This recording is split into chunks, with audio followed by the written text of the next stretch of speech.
நம்ம ஊரில் மைதா மாவை உருட்டி புரோட்டா போட்டாங்க. இப்போ மைதா மாவே உருட்டு ப்ராடக்ட் ஆகிடுச்சு. எப்படின்னா மைதாவின் உருட்டுகள் அப்படின்னு சொல்லி இந்த வீடியோவுக்கு தலைப்பு வைக்கலாம். இன்றைக்கி மைதா மாவை சொல்லி என்னென்னமோ சொல்கிறாங்க. நான் உங்களுக்கு சிம்பிளாக புரிகிற மாதிரி சொல்கிறேன். இன்றைக்கி மைதா மாவு சாப்பிட்டாலே உங்களுக்கு வயிற்றில் புற்றுநோய் வந்துடும். அதை வெள்ளையாக மாற்றுறதுக்கு ஏதோ ட்ரை பண்ணுறேன். மைதா மாவு சாப்பிட்றதுனால தான் உங்களுக்கு சக்கரை நோயே வருது. அவாய்ட் மைதா அப்படின்னு சொல்லிகிட்ருக்காங்க. இன்றைக்கி பிஸ்கட் அவாய்ட் பண்ண சொல்கிறாங்க. மைதா ப்ராடக்ட் எதுவுமே வேணான்னு சொல்கிறாங்க. ஆனால் மைதா மாவு இல்லாமல் எந்த விஷயமே இங்கே பண்ண முடியாது. கொஞ்சம் காலத்துக்கு முன்னாடி போங்க, ஒருத்தருக்கு ஹாஸ்பிட்டலில் உடம்பு முடியல அப்படின்னா பாலும் ப்ரெட்டும் வாங்கி கொடு அப்படின்னாங்க. ப்ரெட் எங்கேருந்து வந்துச்சு? மைதா. வேர்ல்டு வார் டைமில் மைதாவை கண்டுபிடிச்சாங்க. அதுக்கு முன்னாடி அதை குதிரைக்கு கொடுத்தாங்க. அப்புறம் போர் வீரர்கள் கொடுத்தாங்க. செமிக்காமல், அதாவது பசிக்காமல் இருக்கணும், ரொம்ப ஸ்லோவாக செமிக்கணும்னு சொன்னாங்க. நல்லா கேட்டுக்கோங்க. Maida is easily digestible for even patients who have digestion issue or any fever or any other infection whatever.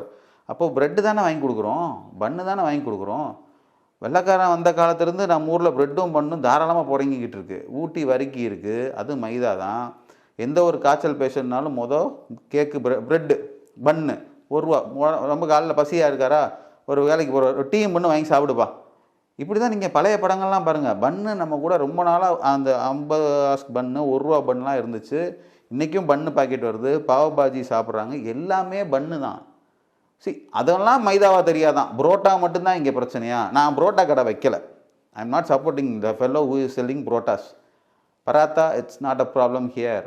நான் ரோட்டி நிறைய மைதாவில் பண்ணிட்டு தான் இருக்காங்க. பிளாக் ஃபாரஸ்ட்டில் கேக் சாப்பிட்றோம். அது ஒயிட் ஃபாரஸ்ட் வருது, பிளாக் ஃபாரஸ்ட் வருது. Lot of cakes and you know puddings வருது.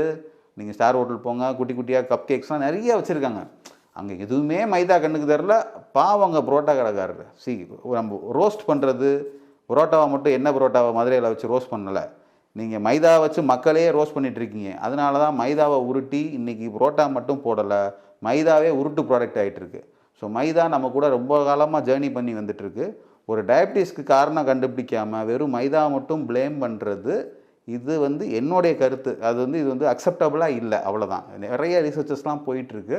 ஸோ பிளெண்டராக மைதா பின்னாடியே போகாதீங்க. பிடிச்சதை கொஞ்சம் வாங்கி சாப்பிடுங்க. அதில் ஒரு சின்ன ஒரு மன சந்தோஷங்கள் கூட உங்களோட மைண்டை ரொம்ப காம் பண்ணும். ஸோ மைதா உருட்டோடு விட்டுருங்க. உருட்டி புரோட்டா போட்டு சாப்பிடுங்க.